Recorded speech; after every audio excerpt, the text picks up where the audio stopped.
नीचे जड़ भी थोड़ा दिखा दो कुछ का। ठीक है चलो ठीक कर रहे हैं, चलो आगे बढ़ते चलो।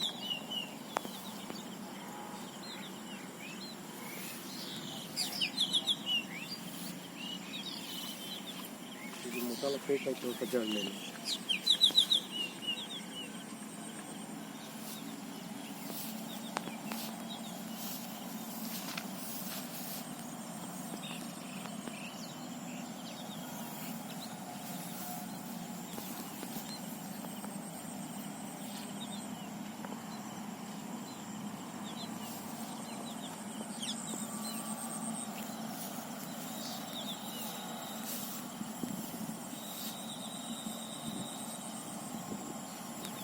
ठीक है जैसे चाहते भिंडी पीछे में। ठीक है जैसे आप देख रहे हैं कि खरीफ में मतलब बारिश के सीजन में भिंडी का क्रॉप लगाया गया है, ओकरा का। आप देख रहे होंगे कि ये जो क्रॉप लगाया गया है ड्रिप विथ फर्टिगेशन है, प्लास्टिक मल्चिंग भी किया गया। मल्चिंग जो है 25 micron silver black plastic mulch का यूज किया गया, सिल्वर को ऊपर रखा गया है। यहाँ जो फर्टिलाइजर दिया गया फर्टिगेशन से दिया गया है। खरीफ में मल्च का काफ़ी बहुत सारा फायदा है। मल्च का तो ऐसे बहुत सारा फायदा होता है कि टेम्परेचर कम करना है, ज़्यादा करना है, उसके हिसाब से सिलेक्शन करते हैं। लेकिन जैसे हम बताएं कि बारिश के दिनों में वीड का, घास का काफ़ी ज़्यादा प्रॉब्लम होता है और उसको मैनेज करना काफ़ी दिक्कत होता है।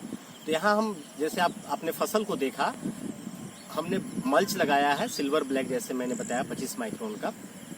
आप प्लांट के ग्रोथ में देख रहे होंगे कि नॉर्मल जो भिंडी जो खुले खेत में विदाउट मल्च है उसका ग्रोथ स्टंट है, छोटा ग्रोथ हुआ है, प्लांट बड़ी नहीं हुई है। और नॉट जो है नंबर ऑफ ओकरा जो भिंडी आया है खुले में वो करीब 5 से 10 आया है, मैक्सिमम 10 भिंडी मिला है। और उसकी साइज छोटी है, छोटी भिंडी ही कड़ी हो जाती है, मतलब टेंडरनेस लूज कर देता है। लेकिन जो आप मल्च में भिंडी जो तोड़ा गया पाया गया, अभी भी आप देख रहे हैं फ्लावरिंग है। और करीब जो खुले में मल्च ओकरा लगाया गया है उसकी हाइट अराउंड 2 से 3 फीट के बीच में है।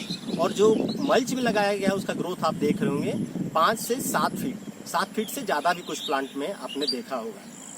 फायदा क्या हो रहा है कि जब फर्टिगेशन कर रहे हैं तो जो लीचिंग होता है नॉर्मल ओपन में बारिश के दिनों में, जो फर्टिलाइजर का, खासकर यूरिया फर्टिलाइजर का, जो नाइट्रोजन फर्टिलाइजर का लीचिंग होता है।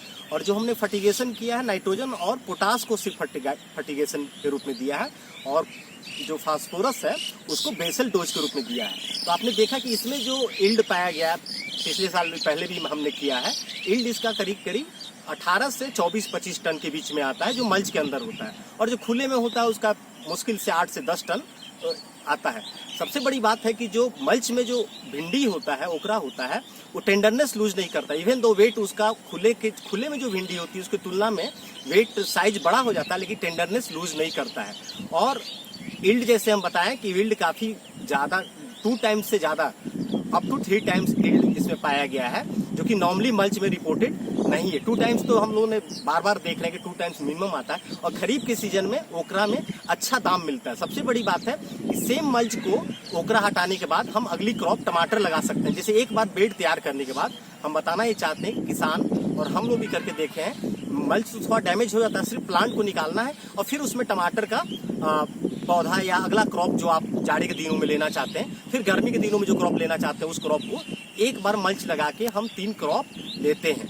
तो मल्च की बहुत सारी फायदा है। खासकर इसमें एक चीज और बताना चाहेंगे कि खरीफ सीजन में विदाउट ड्रिप जब भी हम मल्चिंग करते हैं विदाउट ड्रिप नहीं करते। लेकिन कुछ किसान जिद करते हैं कि हमको मल्चिंग करना है, लेकिन उनके पास ड्रिप नहीं होता है। तो खरीफ ही एक ऐसा सीजन है कि जहां हम विदाउट ड्रिप मल्चिंग का खेती सक्सेसफुली, जैसे इस क्रॉप को आप देख रहे हैं, एक बार भी ड्रिप का उपयोग नहीं किया गया है और फिर भी क्रॉप लिया गया। लेकिन एक दिक्कत है कि अगर ड्रिप नहीं है तो अगला 2 क्रॉप आप जाड़े के दिनों में और गर्मी क्रॉप लेने में काफी दिक्कत होगी। तो ये तो वेल नोन है कि जब भी ड्रिप लें, मल्च लें, तो उसके साथ ड्रिप और फर्टिगेशन करेंगे तो ज्यादा फायदा होगा।